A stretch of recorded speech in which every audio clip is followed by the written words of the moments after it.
दोस्तों नमस्कार, मैं सोनक मिश्रा आपका बहुत बहुत स्वागत करता हूं आप सबके अपने चैनल पर। बात करने वाले हैं एनआईएस डीएलएड को लेकर के।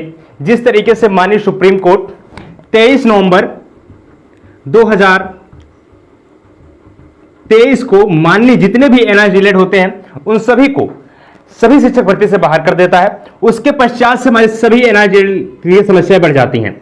लेकिन इसी बीच बहुत ही बड़ी अपडेट निकल कर आ रही है और अब एनआईएस डीएलएड की दोस्तों बहुत बड़ी खुशखबरी निकल के आने जा रही है। और ऐसे में अब जितने भी एनआईएस डीएलएड डिग्री धारक हैं उन सभी को वैलिड कराया जाएगा, उनके मान्यता पत्र को उनके गजट में शामिल कराया जाएगा और फिर से माननीय सुप्रीम कोर्ट उस मान्यता को वैलिडिटी देगा। और जितने भी एनआईएस डीएलएड लगभग 14 लाख जितने भी शिक्षक हैं, 14 लाख जितने भी एनआईएस डीएलएड हैं डिग्री धारक हैं, उनको राहत मिलने जा रही है।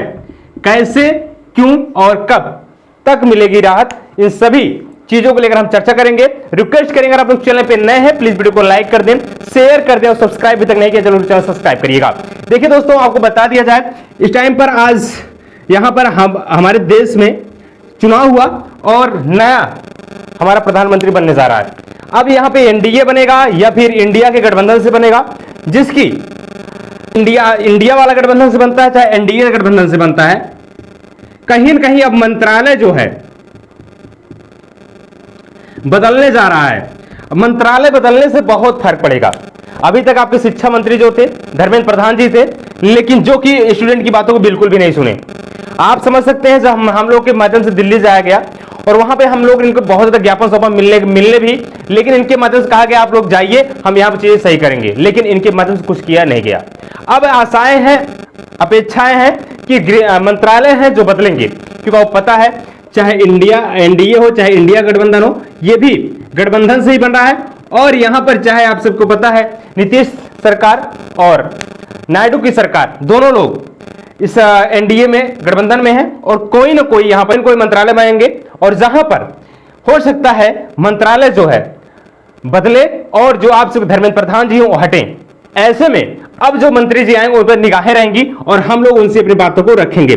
ऐसे में अगली वीडियो आपको बताया भी था कि हम लोग एक बार पुनः दिल्ली चलने वाले हैं। अब दिल्ली हम तब चलेंगे जब मंत्रालय का बंटवारा हो जाएगा। हमने आपसे पूछा था भैया डेट बताइए, तो डेट का निर्धारण तभी होगा जब मंत्रालय पूर्णतः बंट जाएगा और इसके पश्चात हम आप सबको एक डेट देंगे और रिक्वेस्ट करेंगे उस डेट पर आपको आने को लेकर के। समस्याएं आप सबकी हैं, आप सबको जरूरी है चलना। देखिए हम आप सबकी आवाज दूर तक पहुंचाते हैं, हम आप सबकी आवाज लोगों तक पहुंचाते हैं, आपकी दिक्कतें लोगों को समझाते हैं, हम आपकी परेशानियों को लोगों को दिखाते हैं, जिसको लेकर के नतीजा आप देख पा रहे हैं। ये नतीजा उन्हीं छात्रों का, उन्हीं एनआईएस डीएलएड डिग्री धारकों का है और बीएड डिग्री धारकों का है, जिसका नतीजा आज बीजेपी जो है वो पूर्ण बहुमत की सरकार नहीं बना पाती है। कहीं न कहीं अगर कहीं न कहीं बच्चों को दिक्कतें देंगे, शिक्षकों को दिक्कतें देंगे, वो कहीं न कहीं दोस्तों आपका भरपाई कर देंगे। आपको बता दिया जाए राज्य के चुनाव में तो नहीं, लेकिन जब केंद्र का लोकसभा का चुनाव आया तो वहां पर दिक्कतें बीजेपी की बढ़ी और आपने देखा 272 जो कि उनका पूर्ण बहुमत की सरकार बनती 240 पर आकर लटक जाते हैं। ये किसकी वजह से?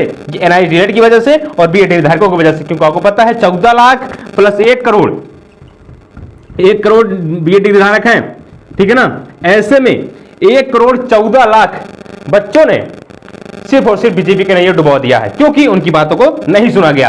अब एक बार अगर इनको चीजें एहसास होंगी और सभी एनआईएस को वैलिडिटी जरूर देंगे, ठीक है ना। आपको क्या लगता है चीजें बदलेंगी नहीं बदलेंगी? और जिसको लेकर के जो भी और सूचनाएं मैं चैनल के माध्यम से बता दूंगा, इसलिए जरूर चैनल सब्सक्राइब करें। धन्यवाद। जय हिंद, वंदे मातरम।